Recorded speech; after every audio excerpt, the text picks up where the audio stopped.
नमस्कार।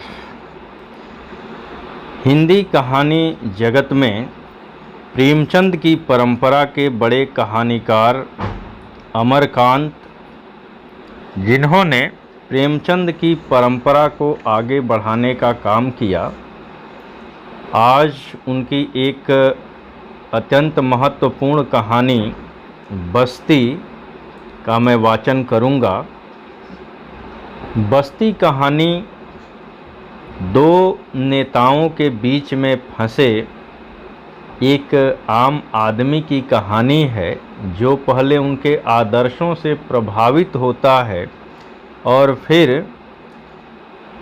गलत कार्यों में उन्हीं को लिप्त पा करके और इतना कुंठित होता है कि वह इस स्थिति में पहुंच जाता है कि वह कुछ बोल भी नहीं पाता। आत्मानंद एक ऐसा ही चरित्र है जो रामलाल और बांकेलाल के आदर्शों से प्रभावित होकर के उनके साथ होता है और फिर जब देखता है कि किस तरह से उन आदर्शों की हत्या वो दोनों कर रहे हैं, तो वह अपने आप को पूरी तरह से गुमसुम कर लेता है। आइए कहानी का श्रवण किया जाए। वह एक साधारण आदमी था। अब वह कविताएं भी नहीं लिखता था। काव्य उत्साह में उसने कभी अपना उपनाम रख दिया था आत्मानंद। इसके बाद वह नून तेल लकड़ी के फेर में पड़ गया। वह ठिगना और दुबला पतला था। उसके 4 टेढ़े तिरछे बच्चे थे, जैसे शिव जी के बराती। वह सीधा और सरल था और दूसरों पर जल्दी ही विश्वास कर लेता था। वह उस समय एक सीलन भरे बदबूदार मकान में रहता था, जहाँ 24 घंटे अंधेरा छाया रहता था। उसके मकान में एक ही कोठरी थी, जिसमें वह सपरिवार इस प्रकार निवास करता था जैसे पुराने सामानों का एक कंजास अंदर ठूस दिया गया हो। मकान मालिक हर वर्ष किराया बढ़ा देता। ऊपर से वह रोब भी गालिब करता था। जब किराया देने में थोड़ा भी विलंब हो जाता तो ऊपर से नीचे आंगन में कूड़े गिरने लगते और बिजली की लाइन काट दी जाती। मकान मालिक इस तरह उसको फटकारता मानो वह कोई चोरी करते पकड़ा गया हो। मकान मालिक की बातों को वह हंसकर बर्दाश्त कर जाता था, क्योंकि उसके पास और कोई उपाय भी नहीं था। शहर में और भी बहुत से लोग ऐसी ही जिंदगी व्यतीत कर रहे थे।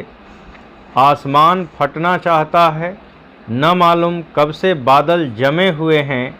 अंधेरी रात। रामलाल उसी समय बांकेलाल के साथ आ पहुँचे थे। उनकी गर्दन किसी दृढ़ संकल्प भावना से शानदार ढंग से लोच खाए हुए थी। उन्होंने कोठरी में बिछी चारपाई पर बैठते ही चाय के लिए मना कर दिया। इसके बाद गंभीर स्वर में बोला, क्या हमारी जिंदगी गुलामों से बदतर नहीं है? आत्मानंद उनको चौंक कर देखने लगा।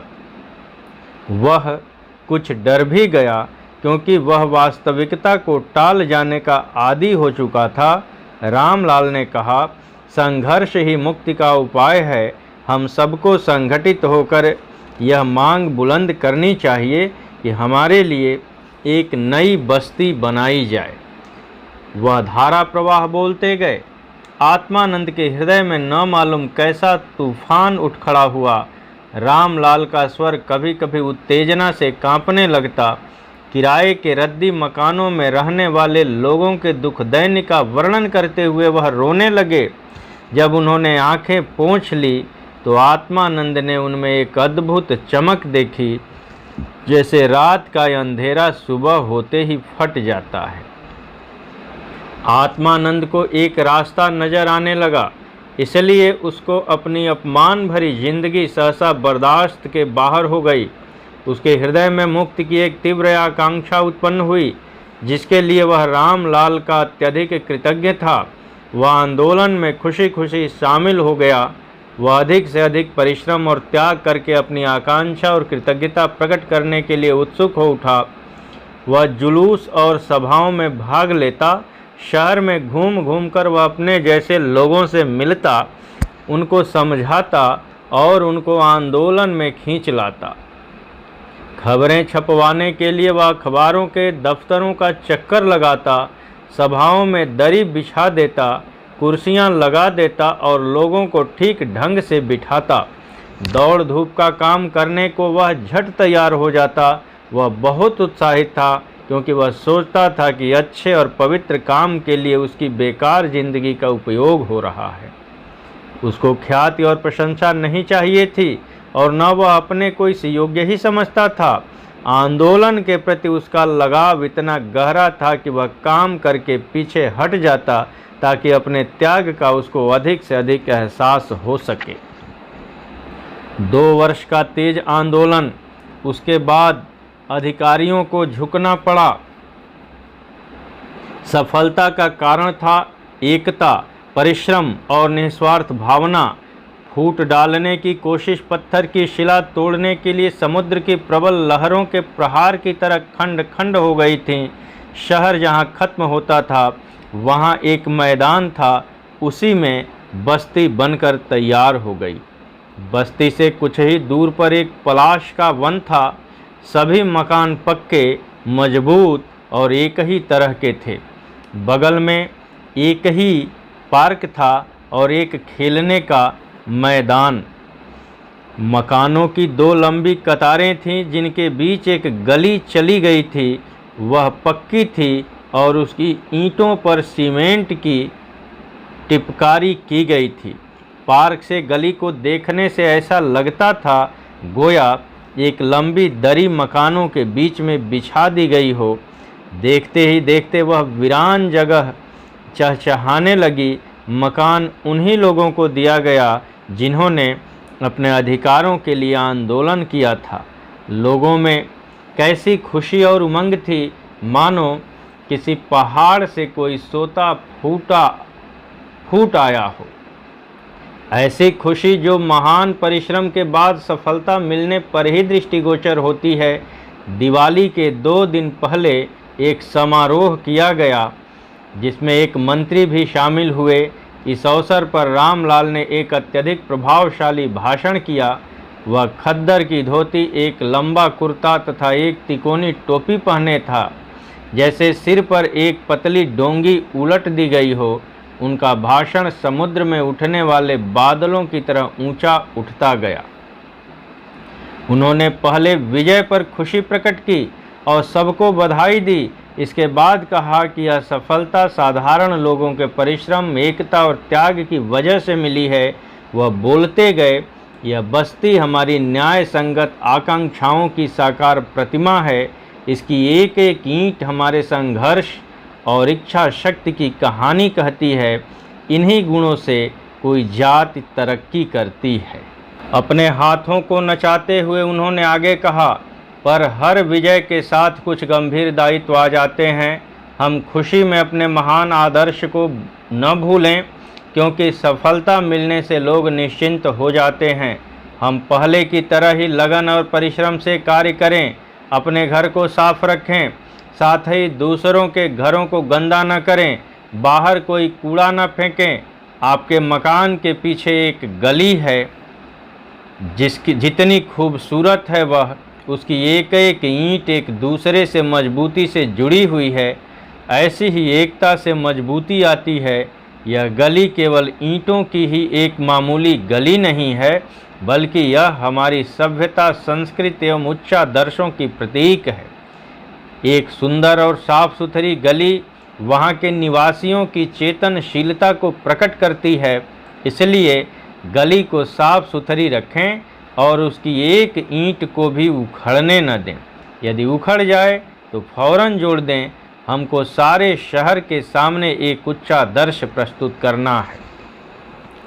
कैसे ऊंचे ख्याल थे, जैसे पहाड़ की एक चोटी आकाश में उठती गई हो। आत्मानंद का मुँह उत्साह से फूल गया था।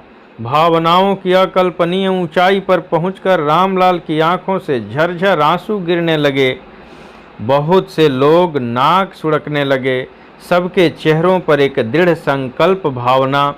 आत्मानंद ने उसी समय मन ही मन एक प्रतिज्ञा कर ली। सारी बस्ती पर आम के बौरों की तरह एक नई उमंग छा गई। सबके घरों के सामने अहाते बन गए जिनमें फूल पौधे आदि लगा दिए गए। वे रोज अहाते की सफाई करते, क्यारियों को गोड़ते और पौधों की सिंचाई करते। इसके साथ ही वे अपने पीछे की गली को बेहद प्यार करने लगे।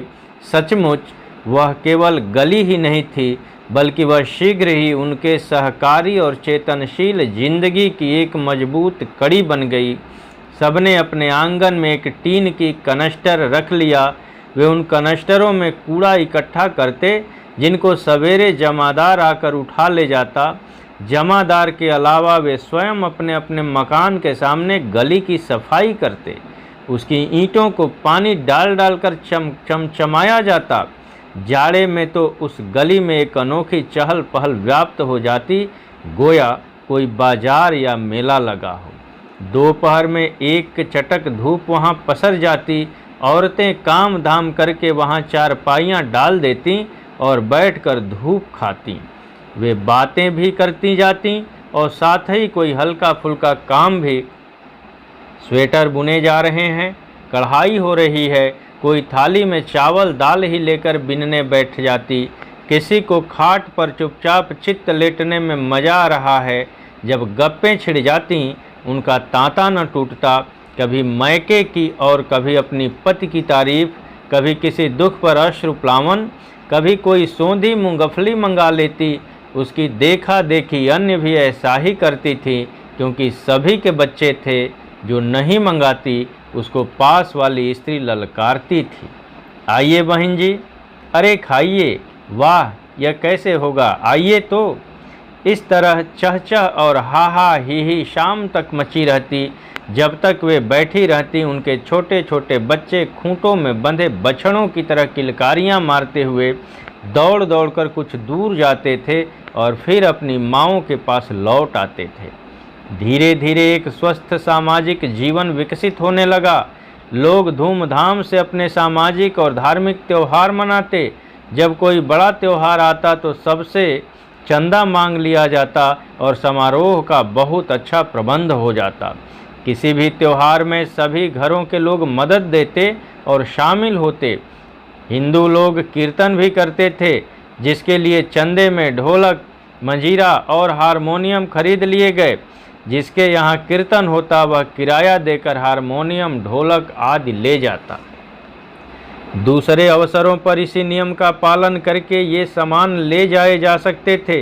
इस तरह प्राप्त रकम सामूहिक कोष में जमा कर दी जाती। साल में 2 नाटक होते थे, कई बार फिल्में दिखाई जाती। कभी खेल कूद प्रतियोगिता हो रही है, कभी फुटबॉल या क्रिकेट मैच हो रहे हैं, कभी शिशु प्रदर्शनी।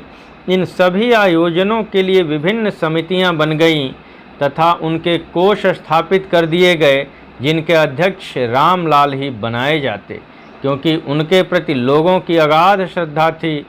हर समारोह में रामलाल का अवश्य भाषण होता, जो कहते कि यह एक महान बस्ती है और वह शहर के अन्य मोहल्लों और बस्तियों के सामने एक आदर्श प्रस्तुत करती है। इसी तरह दुख संकट में सभी लोग शरीक होते थे। किसी के बीमार पड़ते ही लोग दौड़ पड़ते। कोई डॉक्टर को बुला लाता। यदि हालत गंभीर होती तो आधी रात ही क्यों न हो, लोग उसको अस्पताल पहुंचा देते। औरतें मिलजुल कर घर को संभाल देती। दोनों जून चौका बर्तन कर देती, खाना बना देती, बच्चों को खिला पिला देती और पहना ओढ़ा देती। यदि किसी के यहाँ कोई मर जाता तो लोग पहुँच जाते और श्मशान घाट या कब्रिस्तान तक हर तरह की मदद करते। किसी के पास पैसा न होने पर चंदे द्वारा अंत्येष्टि का सारा प्रबंध कर दिया जाता। इसी तरह अन्य संकटों में लोग जुट पड़ते थे। किन्हीं बाहरी तत्वों से झगड़ा होने पर सारी बस्ती कमर कसकर बाहर निकल जाती थी। इसी एकता, सतर्कता और कुर्बानी की भावना के कारण चोर चाई लफंगों की बस्ती में फटकने की हिम्मत नहीं होती थी। संक्षेप में यह कहा जा सकता है कि लोग अपने प्रिय नेता और पथ प्रदर्शक रामलाल के आदर्शों में अपने को ढालने का अधिकाधिक प्रयास कर रहे थे। आत्मानंद इन सभी कार्यों में महत्वपूर्ण हिस्सा लेता। कभी वह इस काम के लिए दौड़ रहा है और कभी उस काम के लिए। उसकी मेहनत और जवां मर्दी के लोग अभ्यस्त हो गए थे। उसके पहुंचते ही लोगों को विश्वास हो जाता कि कार्य बहुत अच्छे ढंग से संपन्न हो जाएगा। आत्मानंद जितना परिश्रम करता उससे उसको उतनी ही प्रसन्नता होती थी। आत्मानंद जितना परिश्रम करता उससे उसको उतनी ही प्रसन्नता होती थी, क्योंकि बस्ती और गली से उसका गहरा लगाव हो गया था। सारी धरती फूलों से महक रही थी। बसंत का महीना, पलाश के वन में लाल लाल फूल बिछ गए थे, गोया वन में आग लग गई हो। बस्ती के बने 4 वर्ष बीत गए थे। एक दिन सवेरे लोगों ने देखा कि दक्षिण के इलाके में गली की बहुत सी ईंटें गायब हैं। यह एक विचित्र घटना थी। चारों ओर तहलका मच गया। एक बड़ी भीड़ इकट्ठी हो गई। लोगों के चेहरे क्रोध से दमकने लगे। जिस गली को लोग इतना प्यार करते थे और जिसको अपने पवित्र आदर्श की तरह रक्षा करते थे, उसकी यह बर्बादी उनको बर्दाश्त नहीं हुई। किसी को आशंका हुई कि यह बगल के मोहल्ले की कार्रवाई है। इस पर सभी मोहल्ले की ओर कूच करने को तैयार हो गए। इसी समय रामलाल आ गए। रामलाल ने अत्यधिक शांत वाणी में कहा, हमको इतना अधिक उत्तेजित होने की ज़रूरत नहीं है। हमें जल्दीबाजी में कुछ ऐसा नहीं करना चाहिए जिससे खून खराबी या मनमुटाव पैदा हो। इंसान से बढ़कर कुछ भी नहीं है। गली की समस्या तो एक मामूली समस्या है। ये ईंटें मनुष्य से बढ़कर नहीं है। हम गली को और खूबसूरत बना सकते हैं, पर यदि एक भी आदमी मरता है तो उसको लौटाया नहीं जा सकता। आप शांत रहिए और सारा मामला मुझ पर छोड़ दीजिए। मैं इस मामले का पूरी तरह पता लगाऊंगा, फिर कार्रवाई निश्चित करूंगा। लोगों ने अचंभे से रामलाल को देखा। गली की समस्या एक मामूली समस्या है, यह बात उनके कलेजे में बाण की तरह मिध गई। पर वे फौरन आश्वस्त भी हो गए। रामलाल पर वे किसी प्रकार का संदेह कर ही नहीं सकते थे। दिन पर दिन बीतते गए और गली का वह हिस्सा उसी तरह उजड़ा पड़ा रहा। लोग रामलाल के निर्णय की बेचैनी से प्रतीक्षा करते रहे, पर रामलाल बहुत व्यस्त नजर आते। किसी के मिलने पर वह दूसरी समस्या के बारे में बात करने लगते।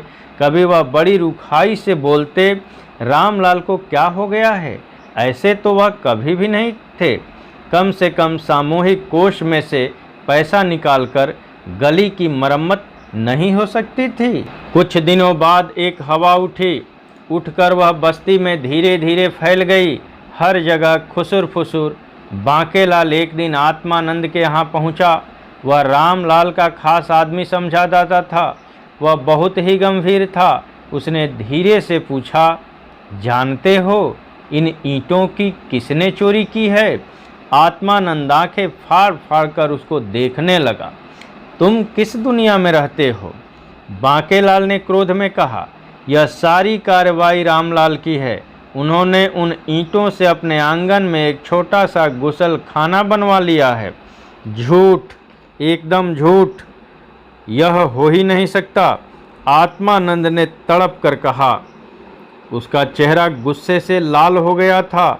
हो ही नहीं सकता, पर ऐसा हुआ है। रामचंद्र तिवारी रात में पेशाब करने उठे थे। उन्होंने देखा कि रामलाल, उसकी बीबी और लड़के सभी ईंटें ढोकर घर ले जा रहे हैं। यह है आदर्श। जिस आदर्श की दुहाई दी जा रही है उसी की हत्या। तिवारी ने टोका क्यों नहीं? रामलाल की इतनी इज्जत है। दुख और आश्चर्य से वह बोल नहीं पाए। वह आखिर ऐसा क्यों करेंगे? इन ईंटों की कीमत ही क्या है? कीमत भले आदमी, दृष्टि की बात होती है। जब आदमी की नीयत खोटी हो जाती है तो वह छोटा से छोटा काम करने को तैयार हो जाता है। तब वह सबसे पहले अपने आदर्श का ही गला घोंटता है। आदर्श खत्म होने पर वह एक पैसा के लिए भी कुछ भी कर सकता है। तुम तो सीधे साधे हो, पर मैं रामलाल को नज़दीक से देखता रहा हूँ।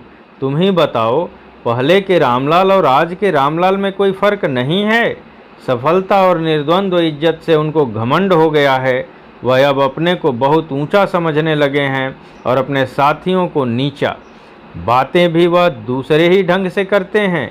उनके घर जाकर देखो, यह खुशहाली कहाँ से आती है, जबकि वह नौकरी वही करते हैं जो हम करते हैं। रोज़ दावतें होती हैं, बड़े बड़े लोग आते हैं, बस्ती के किसी को भी नहीं पूछा जाता तुमको कभी दावत मिली है। सारी समितियां और उनका सारा कोष उनकी जेब में रहता है।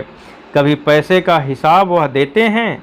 मैं इसका विरोध करूंगा, क्योंकि मैं अपने महान आदर्शों की हत्या होते नहीं देख सकता। मैं तुम्हारे जैसे ईमानदार और कर्मठ व्यक्ति की मदद के लिए आया हूँ। बांकेलाल के जाने के बाद आत्मानंद बहुत देर तक सन्न बैठा रह गया। इसके बाद उठकर वह तिवारी के पास गया। तिवारी ने बांकेलाल की बात का समर्थन किया। वापस आकर आत्मानंद अपनी खाट पर मुंह ढककर सो गया। उसको लगा कि उसके दिल के दो टुकड़े कर दिए गए हैं और वे नीचे गिरकर धूल में मिल गए हैं। बांकेलाल की बातों में तलवार की धार की तेजी थी। उसके बाद बस्ती दो टुकड़ों में बट गई। हर संस्था और समिति दो हिस्सों में विभक्त हो गई। जहां ऐसा नहीं हुआ वहां प्रतिद्वंद्वी संस्था बना ली गई। अब दोनों दलों की ओर से अलग हर त्योहार, ड्रामा, समारोह आदि मनाए जाते। ऐसे अवसरों पर दोनों समारोहों में जोर जोर से लाउड स्पीकर बजाकर अपनी अपनी विजय की घोषणा की जाती। दोनों ही दलों के लोग अपने को श्रेष्ठ, पवित्र और महान कहते थे और दूसरे को नीच और भ्रष्टाचारी। दोनों ही अपने अपने को गली के एकमात्र रक्षक और उसको अपने आदर्शों का प्रतीक घोषित करते थे। दोनों ही दलों के मुख्य व्यक्तियों के विरुद्ध आक्षेप और आचरण के खिलाफ कहानियां गढ़कर प्रचारित की जाती थीं। बांकेलाल बहुत ही गर्म और जोशीला भाषण देता था। खूब जोर जोर से चिल्लाना वह अपनी महानता सिद्ध करने के लिए बहुत ज़रूरी समझता था। रामलाल जितना लंबा कुर्ता पहनते थे उससे वह अधिक लंबा कुर्ता पहनता था। रामलाल ने अपने खत भी वह लंबे रखता था। उसकी टोपी रामलाल से अधिक पतली और नुकीली थी। उसके भाषणों में आत्मा, नैतिकता, शहादत, क्रांति, रक्त आदि शब्दों की भरमार होती थी। बीच बीच में वह ललकार कर कहता था, मैं चेतावनी देता हूँ कि। उसका विश्वास था कि इस तरह चेतावनियाँ देने से लोग उसको रामलाल से अधिक बहादुर, त्यागी और गंभीर तथा विद्वान समझेंगे। वह गरज कर ऐलान करता कि आइंदे यदि यहाँ कोई भ्रष्टाचार की घटना हुई तो जनता उसको बर्दाश्त नहीं करेगी। आत्मानंद अब बांकेलाल के साथ हो गया था। वह बांकेलाल के दल को संगठित करने में अपना सारा समय देता। वह उसी ईमानदारी और परिश्रम से काम करता। रामलाल की बातों से उसे घृणा हो गई थी, पर उसको विश्वास था कि बांकेलाल के मार्ग पर चलकर एक दिन अवश्य इस बस्ती में एक आदर्श समाज की स्थापना होगी। वह प्रसन्न रहने लगा और उसकी निराशा समाप्त हो गई। उसको उन दिनों की याद आई जब वह उस रद्दी मकान में पशु की तरह जिंदगी बिता रहा था। उसके बाद मुक्ति के आंदोलन में शामिल होकर उसका सारा व्यक्तित्व ही बदल गया। तब उसने समझा कि उपयोगी और सार्थक जीवन का क्या अर्थ है और अच्छे उद्देश्य के लिए कठोर कर्म से बढ़कर कुछ भी नहीं है। वह कैसा दिन होगा जब लोग स्वार्थों से मुक्त हो जाएंगे। ऐसा दिन अवश्य आएगा, अवश्य आएगा। पर इस विभाजन तथा परस्पर आरोप प्रत्यारोप का यह परिणाम हुआ कि बस्ती के लोगों में पहले जैसा उत्साह नहीं रहा। उनमें आपस में संदेह, ईर्ष्या, डाह की भावनाएं पनपने लगीं। आपस में लड़ाई झगड़े खड़े होने लगे। गली में दो चार जगह और भी ईंटें उखड़ गईं। ये ईंट रात में उखाड़ ली जाती थी। कोई उनसे चबूतरा बना लेता और कोई हौदिया। रात ही रात में यह काम हो जाता था। कहने पर लोग कहते थे कि बाजार से ईंटें खरीदी गई हैं, यह बहुत पहले का ही बना है। लोग अब पहले की तरह गली को साफ सुथरा नहीं रखते थे, क्योंकि ईंटों के प्रति उनके दिल में जो श्रद्धा भाव था वह कम होता जा रहा था। आत्मानंद को कुछ खटका मालूम हुआ। गली से खटखट की आवाज़ आ रही थी, शायद कुछ पगध्वनियाँ भी। अंधेरी रात थी और उसको नींद आ रही थी। उसने टार्च लिया और धीरे से किवाड़ खोला। 3 आदमी नाली में झुककर कुछ उखाड़ रहे थे। कौन है?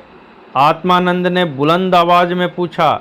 आवाज़ सुनकर उन तीनों ने पीछे मुड़कर देखा, फिर वे भाग चले। आत्मानंद ने टॉर्च जलाई। क्या? बांकेलाल। 2 अन्य व्यक्ति पहचाने नहीं जा सके। बांकेलाल यहाँ क्या कर रहा है? वह गली में घूम घूम कर तथा टॉर्च जलाकर देखने लगा, पर कुछ विशेष समझ में नहीं आया। वह बहुत देर तक अंधेरे में ही खड़ा रहा, फिर घर में आकर लेटता रहा कि सवेरे बांकेलाल से पूछेगा। किंतु सवेरे बस्ती भर में एक खलबली मची हुई थी। गली में नालियों में जो लोहे की जालियां थीं और मैन होल के जो ढक्कन थे, वे सभी शुरू से आखिर तक गायब थे। किसने किया यह? आत्मानंद निराशा की अनंत गहराई में लुढ़कता गया। उसको अत्यधिक शर्म, अपमान और तुच्छता का अनुभव हो रहा था। उसके दिल के जैसे असंख्य टुकड़े कर दिए गए हों। क्या दुनिया ऐसी है? क्या विश्वास का यही फल मिलता है? कितना बेवकूफ़ उसे बनाया गया है। उसकी ज़िंदगी का क्या महत्व है? उसने क्या पाया अभी तक? न उसे ख्याति ही मिली और न धन ही। उसने काम के पीछे अपने बाल बच्चों पर ध्यान नहीं दिया। अपनी घर गृहस्थी सुधारने की भी उसने कोशिश नहीं की। वस्तुतः वह पहले रामलाल की गुलामी करता था, उसके बाद बांकेलाल की। बस्ती की हालत दिन पर दिन खराब होती गई। गली में अब किसी की दिलचस्पी नहीं रह गई थी। गली की काफ़ी ईंटें उखड़ चुकी थीं। ईंटों को उखाड़ कर घर में ले जाना लोग सबसे होशियारी की बात समझते। सबके सामने रामलाल और बांकेलाल का आदर्श था। अब लोग अलग अलग गिरोह बनाकर अपना स्वार्थ साधना करने लगे। कोई जाति के आधार पर गिरोह बना लेता, कोई धर्म के आधार पर और कोई क्षेत्र के आधार पर। आपस में तनाव बढ़ गया और नए नए प्रकार के झगड़े खड़े होने लगे। गली में खूब कूड़े गिरने लगे और कई जगह कूड़ों के टीले बन गए। स्त्रियों में वाक युद्ध शुरू होता और उसके बाद झोंटा झोंटौवल भी होने लगती। सबके दिल पर ईर्ष्या और स्वार्थ की छाया मंडराने लगी थी। बाहर के लोग भी अब आकर बची खुची ईंटें उखाड़कर चलते बनते। बाहर के गुंडे और बदमाश बस्ती में घूमने लगे, क्योंकि एक गिरोह दूसरे को नीचा दिखाने के लिए उनको बुला लाता था। किसी को दुखी और अपमानित देखकर दूसरे बहुत प्रसन्न होते। वे घर में चुपचाप बैठे रहते और मदद को नहीं निकलते। आत्मानंद जैसे जड़ हो गया। उसने लोगों से मिलना जुलना छोड़ दिया। वह चुपचाप सिर झुकाकर घर से बाहर निकल जाता। शाम को दफ्तर से आने के बाद सिर नीचा करके घर के अंदर घुस जाता। वह अक्सर चारपाई पर लेटकर या कुर्सी पर बैठकर अपने सामने एकटक देखा करता। उसके दिमाग में अनोखे विचार उठा करते। कभी वह क्रोध, घृणा और विद्रोह की भावना से कांपने लगता, कभी ईर्ष्या एवं महत्वाकांक्षाओं की लहरों पर झूलने लगता, कभी व्यर्थता और उदासीनता से ग्रस्त। कभी कभी उसके सामने कई विचार और रास्ते उभर आते, लेकिन उसकी समझ में नहीं आता कि सत्य क्या है, आखिर सत्य क्या है।